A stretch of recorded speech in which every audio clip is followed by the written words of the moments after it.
Hey, this is Jan Zimmerman. Thank you for watching.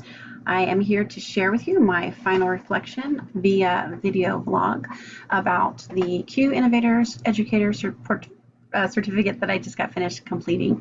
And I'm going to go through my portfolio here that you see on the screen and just talk about a few things that I learned and loved and not so much loved along the way. Just to start off with, I went into this really because I had recommendations from some people from my team at school who had just completed it. They were super charged up and excited, and I needed to take some courses to actually increase my pay level, and I thought this sounded like it was something that could really help amp up my lessons and help me just really get more creative and teach me some more tips about technology and integration of technology in the classroom. So wasn't sure what to think of it, but it has been an extremely rewarding journey. The courses that I'm going to go over, a lot of them, they were very fast paced. But I think because of just my learning style, I tend to need to savor things a bit and process. It did seem a bit fast paced for me, but truly worth the journey, worth the pace, the time. And I picked up and learned so much along the way that I was able to throw into lessons that I was creating the next day. So in that respect, I would not have changed it. I would go back and do it all over again. I probably would actually do it again because it would allow me to just kind of review the items that I think just overwhelmed me at times. But looking back now, it's been kind of fun as I was preparing for this video, because looking back at the earlier assignments and things that I thought were terribly overwhelming and really hard for me to just tackle, I look back now and think, wow, okay, I've grown a lot and I've come a long way. So some of those things that I wanted to go over with you, let's just kind of look around here. Looking back at the philosophies application, one of the things that really helped me and that I'm currently using are the multiple intelligences. And what I did after taking this course, I gave my students a survey, trying to see if I can find the survey. I gave my students a survey to just some free thing that I found online, but it asked them to answer questions in a certain way that would help to identify certain aspects about their learning styles and abilities and interests. And with that information, then I started creating these menu choice boards. And so this particular one is probably generation 3 or 4, but it kind of gives the illustration that they, for certain assignments and tasks, instead of giving them just a pencil paper assessment, giving them more interesting components to choose from that they could demonstrate knowledge and learning and hopefully be a little more excited to do so. So you can see here in this table, it talks the linguistic, musical, and it shows each of the 9 different multiple intelligences. I've used this particular board a few times and the kids love it. It's all digital. I'm just blown away at the enthusiasm that they've shown and just really the quality of the work, and far more realistic and real world application than a pencil paper test would even give me. So I'm so excited that I was able to take that away from this. And you'll notice, if you would, on the top, it talks about, let's see, choose your adventure. And so later on in the course, I think it's a couple courses down, but it talked about gamification or gamification. And gamification is more than just doing games like Kahoot and Quizlet, but really thinking in terms of how you can set up your classroom. And there's so many different ways, digitally and also just physical, the appearance of your classroom and how you do classroom management. But one of the cool things that I picked up on it, because I'm not a gamer and I don't have kids that are gamers, but just little components of that world, the gaming world, applying to something such as this. If you'll notice, my first generation didn't have this, but now after the gamification course, the students know that they need 40 points to win on this particular mission. So they will choose the type of assignment that they want to do, providing that they meet the requirement to win. So I have not really blown this up in my classroom world a whole lot as far as gamifying. I think that's one of my to-do lists and my things to kind of ponder over the summer and see how I can really implement that more. But I love the idea. I love that. Make a game of it, make them, pull them in with the things that they are interested in. Okay, so let's look at something else. Oh, this was one of my favorite. So this was really neat because it was already, this was on, Innovative Spaces, and it was already tapping into something that I had been thinking about since I started teaching 3 years ago. And that was to bring in flexible seating and work in rewards, to have special seating and choices based on behavior, performance, things like that I could reward them and just kind of motivate them to do their best in the classroom. So this was my before, and this is what I already had in my classroom. And I've made a couple changes since this, but a lot of this was already part of my classroom. Okay, I'm sorry. I'm trying to, it's not showing up. That's okay. So what I already had in my classroom was some soft seating. I had a couch, okay, here we go. So as you can see, I did have some soft seating that I've been picking up from Craigslist. It's been a lot of fun. I had some interesting table and a VIP center is what I call my VIP seating. And then I started implementing, since this course, I started something called the coffee house seating. So the kids know that if they have coffee house seating, they can sit in where they choose.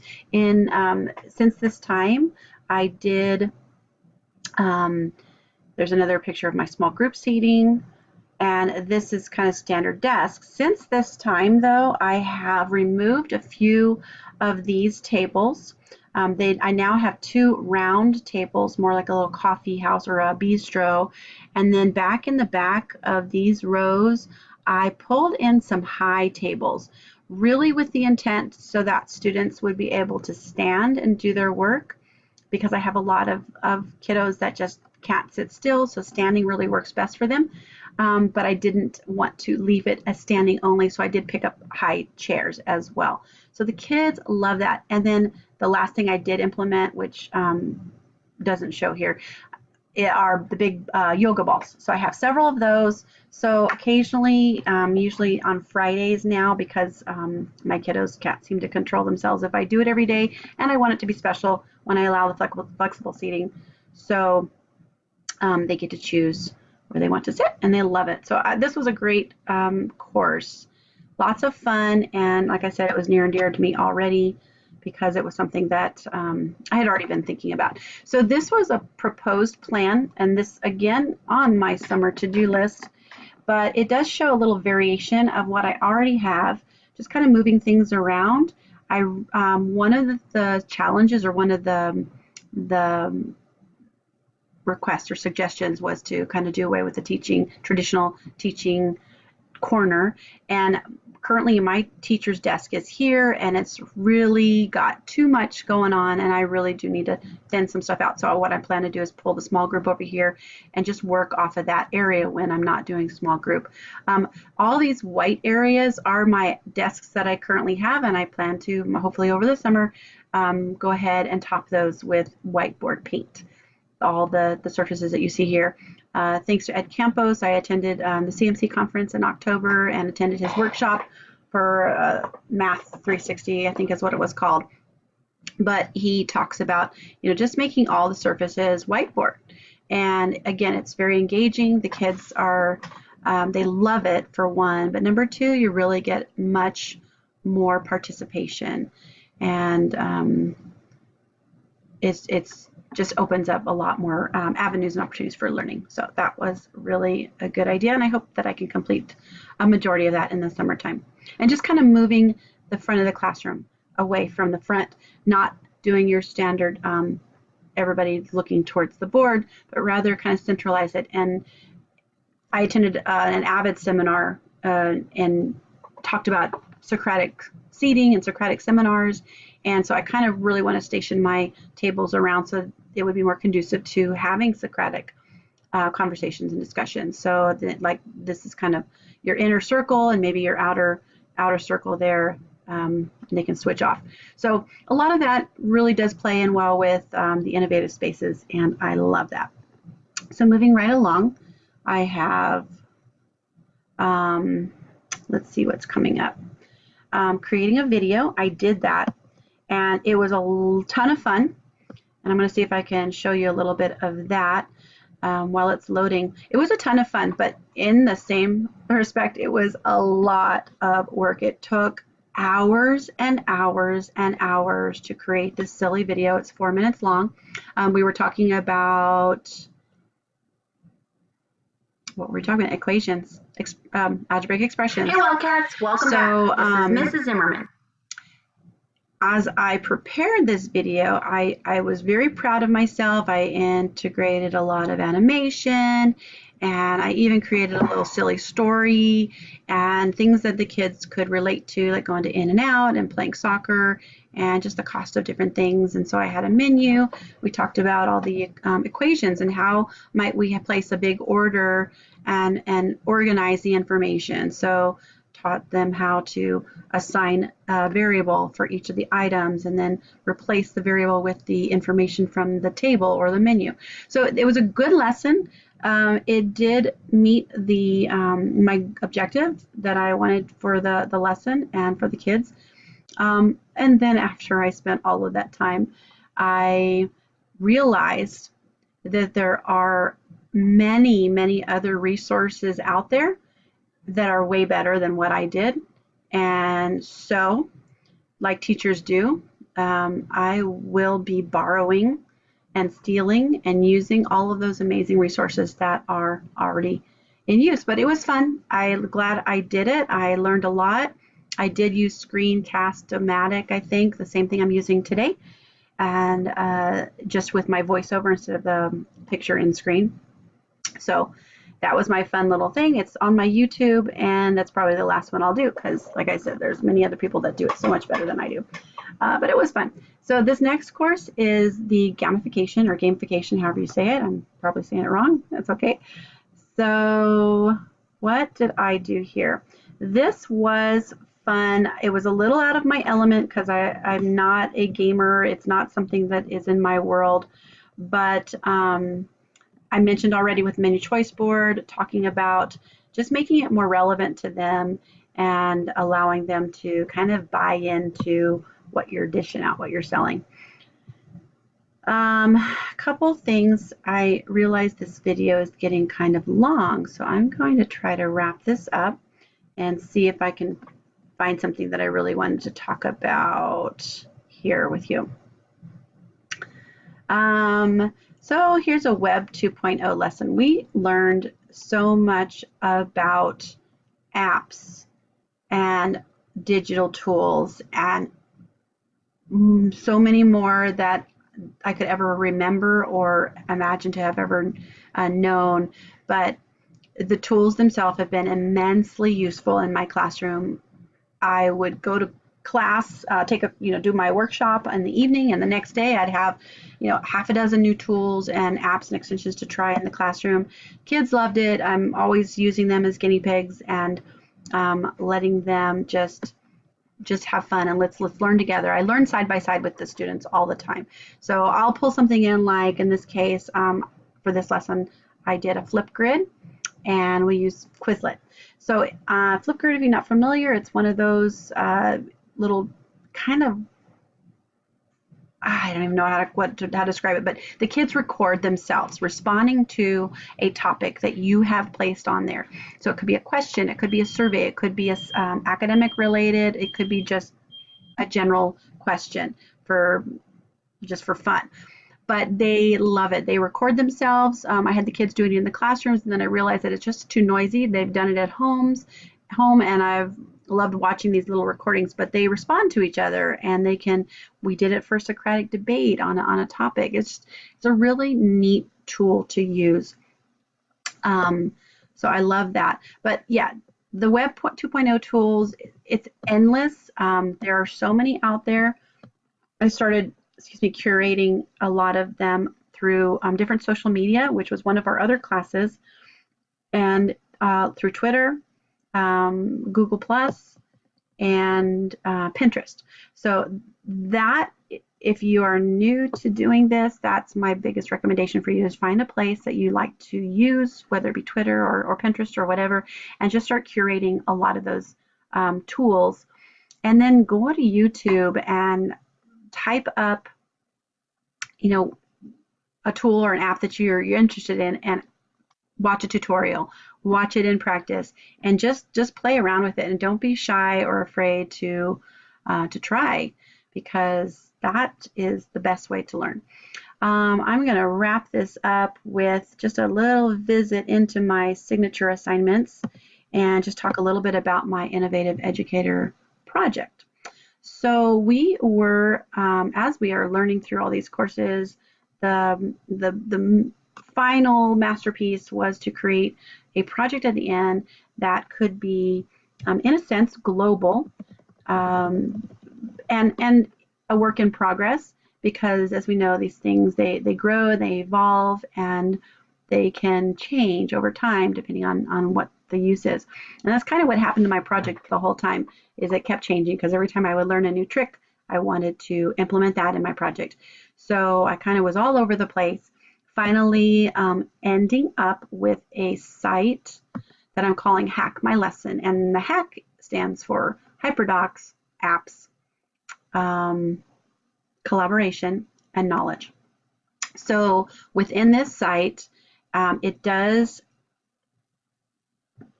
provide links to what will become, I hope, a collaborative library of resources, and allow people to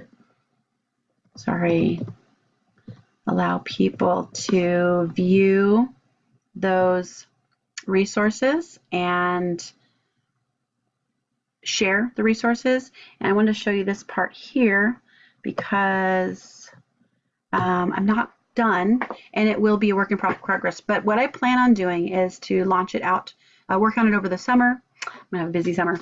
Work on it over the summer and launch it out to my district and to teachers, especially my grade level, throughout the district, that we can collaborate on, because we have the same curriculum, and be able to use and share, give one, get one kind of a thing.